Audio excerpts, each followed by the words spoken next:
चलो दोस्तों, तो अब हम लोग टेराफॉर्म लेक्चर 3 की तरफ चल रहे हैं। लास्ट वाले वीडियो में हम लोगों ने टेराफॉर्म लैब पार्ट 1 कर लिया था और ये हमारा लैब पार्ट 2 है और टेराफॉर्म लेक्चर नंबर 3। तो जैसे कि लास्ट वाली वीडियो में मैंने आपको छोटा सा एक डेमोन्स्ट्रेशन प्रैक्टिकल करके ये दिखाया था। अब मैं आपको थोड़ा सा ये बताना चाहता हूँ कि टेराफॉर्म की वेबसाइट पे जाके उनके डॉक को कैसे रीड करना है और कैसे अंडरस्टैंड करना है, उसको फॉलो कैसे करना है ना। तो आप लोगों को याद होगा कि मैंने इसको बंद कर देता हूँ। मैं सबसे पहले कहाँ पे गया था, गूगल पे गया था और यहाँ पर लिखा था मैंने टेराफॉर्म इंस्टॉलेशन। इसको देख के हमने टेराफॉर्म को इंस्टॉलेशन कर लिया था। फिर हम अंदर गए थे, फिर इधर प्रोवाइडर रेफरेंस में गए थे हम लोग। उसके बाद हम लोग नीचे आए थे, ठीक है, AWS पे गए थे। तो यहां से हम लोगों ने ये वाला सिंटेक्स निकाल लिया था, ये ऊपर वाला, राइट। नीचे वाला सिंटेक्स भी हमने यहीं से बैठ के निकाले थे। कैसे निकाले थे? EC2 बनाना चाहते थे तो हम लोग EC2 वाले सेक्शन में गए थे यहाँ पे, और यहाँ पे गए थे हम लोग इंस्टेंस के अंदर, ये, ठीक है। उसके बाद हम लोगों ने सीधे नीचे आया और ये वाला पैरामीटर कॉपी करके यूज कर लिया था। हमने इसको अंडरस्टैंडिंग ही नहीं किया ये क्या बोल रहा है, ठीक है ना। तो इस वीडियो में मैं आप लोगों को यही समझाऊंगा कि टेराफॉर्म की वेबसाइट में जाके कोड वहां से कॉपी करके लेके आना है और अपने फाइल में पेस्ट करके यूज करना है। कोई याद नहीं करना, आपको रटना नहीं है यहाँ पे। तो इसको अंडरस्टैंडिंग कैसे करते हैं ये चीज मैं इस वीडियो में बताऊंगा, जिससे आप लोगों को इजी हो जाएगा। इंडस्ट्री में आप काम करेंगे तो आपको टेंशन नहीं है कि यार कोड का सिंटेक्स क्या है, कुछ नहीं। सब सारा का सारा वेबसाइट में आके फाइंड आउट करना है। तो सब कुछ यहाँ पे पड़ा हुआ है, बस आपको अंडरस्टैंडिंग करना है। इसका मतलब क्या होता है, इसका मतलब क्या होता है। तो इस वीडियो में मैं आपको यही चीज बताऊंगा।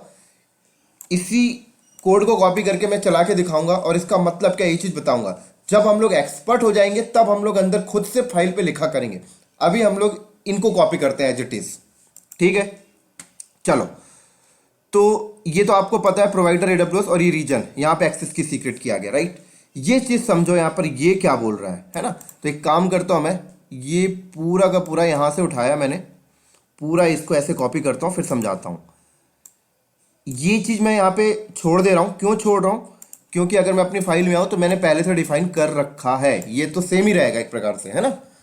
चलो, तो मैं इसको यहां से हटाता हूं। पुरानी वाली चीजें जो थी हमने लास्ट वीडियो में लिखा था,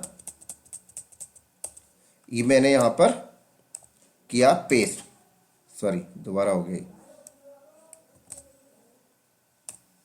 इसको वापस से कॉपी करता हूं मैं, ठीक हो गया। चलो, अब समझो ये क्या बोल रहा है। देखो, ये डेटा, राइट, डेटा AWS_AMI उबंतु, इसका मतलब क्या है? ये पहले जाएगा, एक डेटा ढूंढेगा, है ना। उबंतु AMI को ढूंढेगा, एक EMI ढूंढेगा। OS वेंडर कौन होगा? उबंतु, ठीक है। मोस्ट रीसेंट मतलब एकदम लेटेस्ट वाला। अगर उसे उबंतु मिल भी जाता है तो अब उसके अंदर भी फिल्टर करेगा। वो क्या फिल्टर करेगा? देखो यहाँ पे फिल्टर लिखा हुआ है। क्या फिल्टर करेगा? ये वाली इमेज फिल्टर करेगा, पूरा पाथ। उबंतु के अंदर image, HVM, SSD base hard disk, ये पूरा का पूरा फिल्टर करेगा। अब हो सकता है कि ये वाले फॉर्मेट की भी बहुत सारे इमेज हो, तो उसमें भी फिल्टर करेगा क्या? जिसका वर्चुअलाइजेशन टाइप क्या हो? HVM, ठीक है।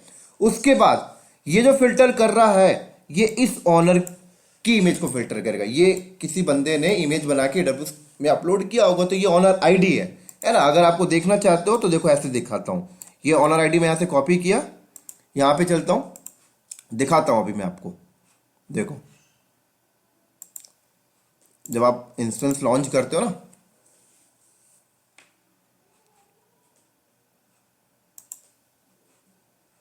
लॉन्च किया, देखो यहां पे मैं ऑनर ID डालता हूं, एंटर किया, ये देखो इस ऑनर ID से इतने सारे इमेजेस यहां पर है। देखो, ये देख रहे हो आप लोग? ये तो अगर मैं कोड में आऊं तो देखो यही वाली है, देख सकते हैं आप लोग। क्लियर? देखिए जरा यहाँ पे, ये देखें, स्टार लगा दिया आगे कि आगे एक्स्ट्रा वर्ड वो अपने आप उठा ले। क्लियर?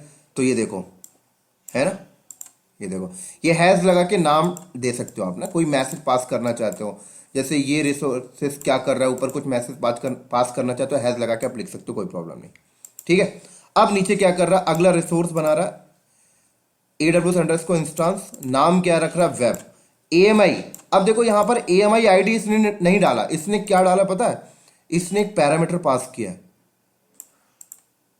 है ना, एक रेफरेंस दे रहा है। किसको रेफरेंस दे रहा है, ऊपर में क्या है, यहां पर देखो data dot AWS underscore AMI। इसका मतलब क्या है, डेटा यहां से उठाया, .AWS AMI देखो यहां से उठाया, और ubuntu.id अपने से ऐड किया। तो जो मैं आपको लास्ट वीडियो में बता रहा था ना, यहाँ पे जो नाम दे रहा हूं, इसकी जो वैल्यू होती है आगे चल के, उसकी वैल्यू ये होती है कि आगे आप किसी रिसोर्स में रेफरेंस पास कर रहे हैं। तो यहां पर जो नाम आपने दिया वो यहां पे देखो रेफरेंस पास कर रहे हो आप। तो ये आपने यहां पर स्पेसिफिक AMI आईडी नहीं दिया, रेफर कर दिया आपने ऊपर में, है ना। चलो इंस्टेंस टाइप देखो t3.micro, और ये टैग क्या है दे दिया, ये आपको समझ में आ गया होगा। चलो इसको रन करके दिखाता हूं मैं अब आपको, तो आपको क्लियर होगा। तो मैं इसको फाइल को सेव करके बाहर आया और टेराफॉर्म प्लान करता हूं एक बार।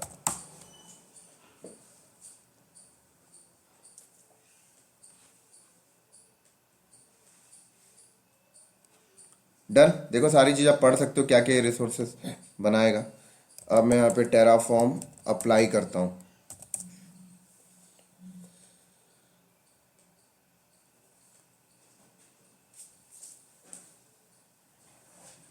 डन, यहाँ पर मैंने यस किया।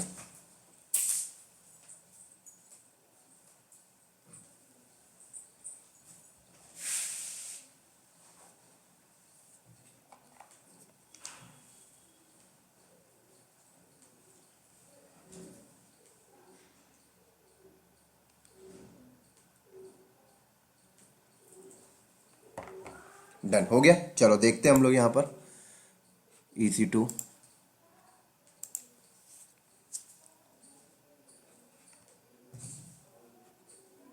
रनिंग इंस्टांस, देख सकते हो बन गया ये, परफेक्ट। ठीक है, चलो तो उम्मीद करता हूँ समझ में आ गया इसका मीनिंग क्या है। ये पूरा का पूरा फिल्टर किया है इसने, है ना। थोड़ा सा और नीचे आते हैं, एक और एग्जांपल देख लेते हैं इन्हीं का। ठीक है, थोड़ा सा नीचे और आ जाओ। अब देखो ये वाला एग्जांपल देखो क्या कर रहा है। इस वाले एग्जांपल में ये बोल रहा है पहले बनाएगा VPC, है ना, AWS अंडरस्कोर VPC, ये तो सेम रहेगा। नाम इसने रखा देखो my underscore VPC, CIDR block ये दे रहा है, टैग दे दिया उसने। फिर उसके बाद सबनेट बना रहा है, देखिए है ना, AWS अंडरस्कोर सबनेट, सबनेट का नाम ये रख रहा है। लेकिन अब ये सबनेट किसके अंदर बना रहा है, कौन सी VPC में, तो VPC आईडी में इसने किसी VPC का आईडी नहीं दिया, इसने रेफर कर दिया। ऊपर क्या बोला, AWS अंडरस्कोर VPC, ये देखो है ना, .myvpc.id, देखो रेफर कर दिया इसने कि भाई इसके अंदर बन जाना, इसीलिए इसकी वैल्यू इतनी इंपॉर्टेंट है दोस्तों, है ना। CIDR ब्लॉक अवेलेबिलिटी जोन दे दिया उसने, है ना, टैग नेम दे दिया। अब आगे नीचे और क्या बोल रहा है, रिसोर्स, एक रिसोर्स और बना रहा है जिसका नाम क्या है, जिसका ये predefined parameter AWS underscore network underscore interface, मतलब एक इंटरफेस कार्ड बना रहा है जिसका नाम फू रखा है ये। अब ये इंटरफेस कार्ड कौन से सबनेट में बना रहा, तो यहां पर कोई सबनेट की आईडी नहीं है, ये ऊपर सबनेट, ऊपर जो सबनेट बना उसको रेफर कर दिया। देखो AWS अंडरस्कोर सबनेट, ये देखो है ना, .my अंडरस्कोर सबनेट, देखो ये डॉट बीच में डॉट कर दिया और .id अपने से ऐड कर दिया इसने, है ना। प्राइवेट IP दे दिया उसने इंटरफेस को, इंटरफेस का नाम दे दिया। अब देखो ये बना रहा है एक रिसोर्स, अब ये इंस्टेंस फिर बना रहा है AWS अंडरस्कोर इंस्टेंस, नाम इंस्टेंस का फू, AMI आईडी, अब इसने यहां पर AMI आईडी पास किया है। अगर मैं दोनों ऊपर वाला जो एग्जांपल किया अगर वो भी इसके अंदर ऐड कर दूं तो मुझे AMI आईडी देने की जरूरत नहीं, मैं यहां पे भी रेफर पास कर सकता हूं, है ना। इंस्टेंस टाइप, इंस्टेंस के अंदर कौन सा इंटरफेस, ये भी भाई रेफरेंस पास किया है, और क्रेडिट स्पेशलाइजेशन CPU अनलिमिटेड कर दिया। चलो कॉपी करके रन करके देखते हैं तो ज्यादा अच्छे से समझ में आएगा कैसे होता है ये। कॉपी किया मैंने इसको यहाँ पे, है ना, और इसको मैंने क्रिएट किया था जिसको मैं कर देता हूँ पहले डिस्ट्रॉय, है ना। अब मैं चाहूँ तो रख के चला सकता हूँ लेकिन मैं डिस्ट्रॉय कर रहा हूँ। अभी हम लोग एकदम बिगनर लेवल पे चल रहे हैं, एक्सपर्ट तक जाएंगे राइट। जब हम एक्सपर्ट हो जाएंगे तो हम ऐसे भी एग्जाम्पल करेंगे कि फाइल खुद बनाएंगे और फाइल के अंदर सारा पैरामीटर खुद से लिखेंगे। अभी हम लोग बिगनर में हैं, इसीलिए मैं टेराफॉर्म की वेबसाइट से जाके कोड को कॉपी कर रहा हूं और पेस्ट कर रहा हूं और आपको समझा रहा हूं, है ना। जब आप 5-6 एग्जाम्पल इस तरीके से कर लेंगे तो आप लोगों को कॉन्फिडेंस लेवल हाई हो जाएगा। उसके बाद फिर हम लोग एक्सपर्ट लेवल पे पहुंचेंगे।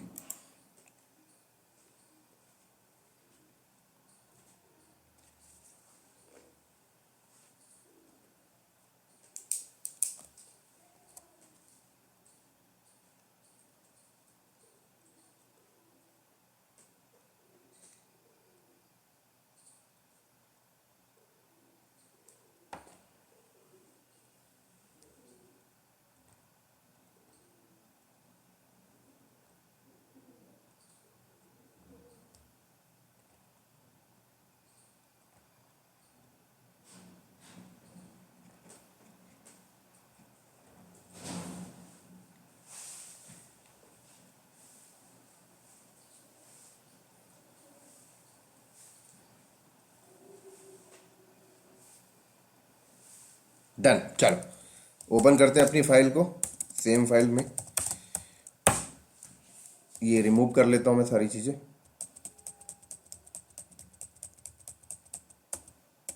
चलो पेस्ट करते हैं।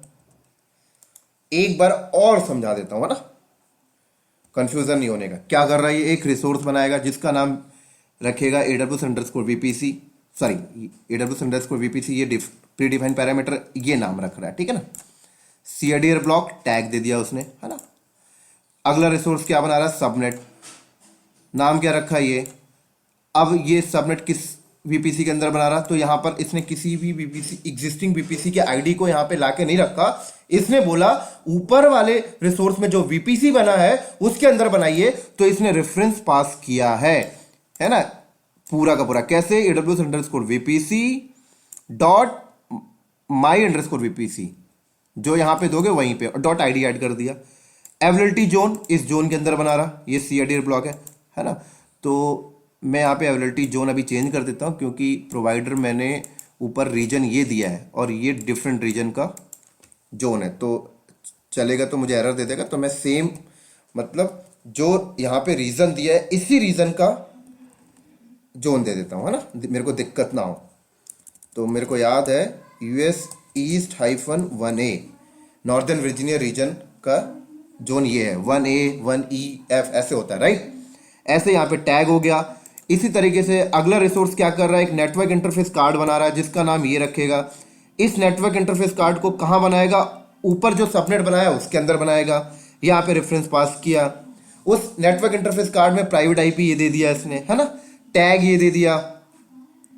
और देन उसके बाद अगला रिसोर्स यहां पर ये बना रहा है, देखो, इंस्टेंस, है ना, जिसका नाम फू रखेगा। इंस्टेंस की EMI ID इसने यहां पे पास कर दिया।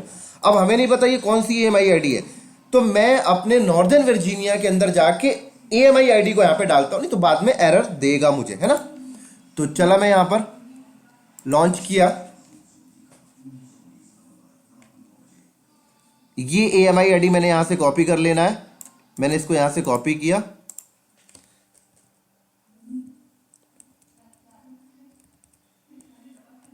और यहां पर मैंने इसे पेस्ट करना है। डन। चलो अब ये क्या है, ये कुछ नहीं, एक मैसेज पास कर रहा है। इसका मतलब क्या है ना, तो मैं लिख दिया यहां पर माई AMI, कुछ भी लिख दो कोई फर्क नहीं पड़ता। ऐसे ऊपर भी आप चाहो तो मैसेज पास कर सकते हो। चलो अब इंटरफेस कार्ड, है ना, ये इंटरफेस कार्ड अटैच करेगा, डिवाइस 0, और नीचे बोल दिया उसने credit specialisation CPU credit unlimited, right. चलो अब इसमें थोड़ा समझने वाली बात एक और बता देता हूँ, जो ध्यान आपको रखना चाहिए जिस चीज का, इसमें आपको जो ध्यान रखना है ना, वो ध्यान ये रखना है, ये ब्रैकेट यहां से स्टार्ट हुआ, ये ब्रैकेट क्लोज, ये एक रिसोर्स है जिसका ब्रैकेट यहां स्टार्ट हुआ, ये क्लोज हुआ, बीच में ये क्यों आ गया, क्योंकि उसने एक और टैग पैरामीटर ऐड कर दिया। अगला रिसोर्स इसका ब्रैकेट यहां से स्टार्ट हुआ, ये क्लोज हुआ, है ना। अगला रिसोर्स का ब्रैकेट यहां से स्टार्ट हुआ, ये क्लोज हुआ। ये चीज थोड़ा ध्यान रखना पड़ेगा, नहीं तो आपको एरर देखने को मिलेगा जब आप इसे रन करेंगे तब, ठीक है। इसका ब्रैकेट यहां से स्टार्ट हुआ, ये क्लोज हुआ, क्लियर। चलो फिर हम लोग इसको रन करके देखते हैं। तो सबसे पहले मैंने यहां पर क्या करना है, टेराफॉर्म प्लान करने हैं।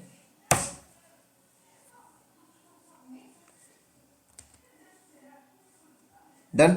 तो यहां पे आप पढ़ सकते हो, देखो यहां पे क्या बोल रहा है, 4 बनाएगा, 4 रिसोर्सेज इसने रेडी करने हैं। आप पूरा स्क्रॉल करके पढ़ सकते हो, वीपीसी वगैरह सब कुछ रेडी करेगा ये, है ना। अब मैं यहां पर क्या करता हूं, टेराफॉर्म अप्लाई कर देता हूं, टेराफॉर्म अप्लाई।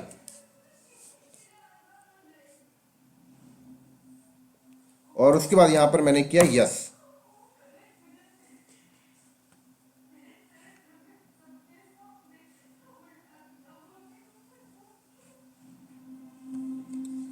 तो ये वीपीसी क्रिएटिंग यहाँ पे देख सकते हैं आप लोग।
देख सकते हैं आप लोग, ये क्रिएट कर रहा है वीपीसी सबनेट। देख सकते हैं यहाँ पे बोल रहा है ये, इसने वीपीसी बनाया, फिर सबनेट बनाया, फिर इंटरफेस, फिर इंस्टॉल, राइट, डन हो गया। अब आके आप वेरीफाई कर लें यहाँ पर।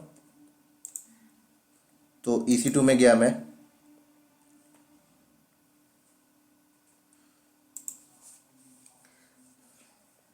देख सकते हैं इसने इंस्टेंस बनाया। इंस्टेंस पे आई थिंक कोई टैग नहीं था, इसलिए उसने, चेक कर लेते हैं।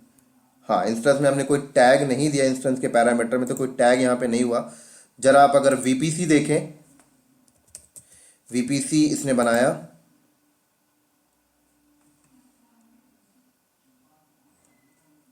योर वीपीसी में आ जाए, देख सकते हैं वीपीसी सबनेट, देख सकते हैं आप, राइट। तो उम्मीद करता हूँ समझ आ रहा होगा आप लोगों को। इसी तरह से अगर मुझे डिस्ट्रॉय करना है तो क्या करना है, टेराफॉर्म डिस्ट्रॉय। चलो, ये डिस्ट्रॉय हो रहा है। इसी तरीके से सारे एग्जाम्पल्स यहाँ पर हैं, राइट। यहाँ से आप देख देख के 2 4 10 एग्जाम्पल्स करें, जिससे आपको कॉन्फिडेंस आएगा। उसके बाद फिर आप अपने सेल्फ लेवल पे कोड लिखना, है ना। जैसे कि अगर वीपीसी, मुझे सेपरेट वीपीसी बनाना है, आईएम यूज़र बनाना है, यहाँ चले जाएं, देखिए आईएम यूज़र बनाना है, यहाँ पे आप चले जाएं, राइट। ये सब कैसे क्रिएट करते हैं सारा कुछ बता देगा ये, आईएम यूज़र कैसे बनाते हैं, हर चीज़ यहाँ पे पड़ा हुआ है। वीपीसी से रिलेटेड कुछ करना है तो यहाँ आ जाए, वीपीसी बनाना है, गेटवे बनाना है, एसीएल बनाना है, रूट टेबल, सब कुछ यहाँ पर देखो, वीपीसी बनाना है, ये देखो सारा कोड यहाँ पर पड़ा हुआ है, देख सकते हैं आप लोग। क्लियर।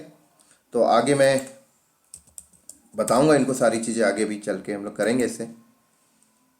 तो अभी मैं आपको इसलिए बता रहा हूँ कि जैसे मैंने आपको ये 2 लैब हमने कर लिया, तो आप लोग भी अपने से थोड़ा सा दिमाग लगाएं और यहाँ से जाके थोड़ा सा माइंड को लगाएं और इसको देख देख के प्रैक्टिकल करें, जिससे कॉन्फिडेंस लेवल बढ़ेगा, राइट। फिर हम लोग आगे चल के सेल्फ बेस्ड कोड लिखेंगे, जो एक्चुअल में इंडस्ट्री में आप जब बैठते हो तो वहाँ पे इतने छोटे छोटे लाइन के कोड नहीं मिलेंगे आपको। हो सकता है वहाँ पर आपको 10-10 पेज के मिलेंगे कोड, 20-20 पेज के कोड मिलेंगे। और वहाँ उस कोड के अंदर कौन सी चीज़ें कहाँ पे रिफ़र हो रही हैं, राइट। इंडस्ट्री में तो ऐसा होता है कि अभी जो मैं वेरिएबल पास कर रहा हूँ, वेरिएबल किसी डिफरेंट फाइल में होगा, इस काइंड ऑफ इस तरीके से वहाँ पर आपको देखने मिलेगा, जो हम लोग आगे चलकर देखेंगे, करेंगे। मैं अगर डायरेक्टली वो चीज़ यहाँ पे फर्स्ट वीडियो सेकंड लैब में अगर करा दूं तो आपको सर के ऊपर से निकल जाएगा, बोलोगे आप ये बहुत टफ है, इसलिए मैं इसे इजी मेथड से लेके चल रहा हूं। फिर हम लोग बाद में एक्सपर्ट लेवल पे करेंगे। तो उम्मीद करता हूँ दोस्तों ये प्रैक्टिकल आपको समझ में आया होगा। इसी के साथ हम लोग इस वीडियो को करते हैं स्टॉप और अगले वीडियो में मिलेंगे हम लोग अगले प्रैक्टिकल के साथ। तब तक के लिए दोस्तों बाय बाय।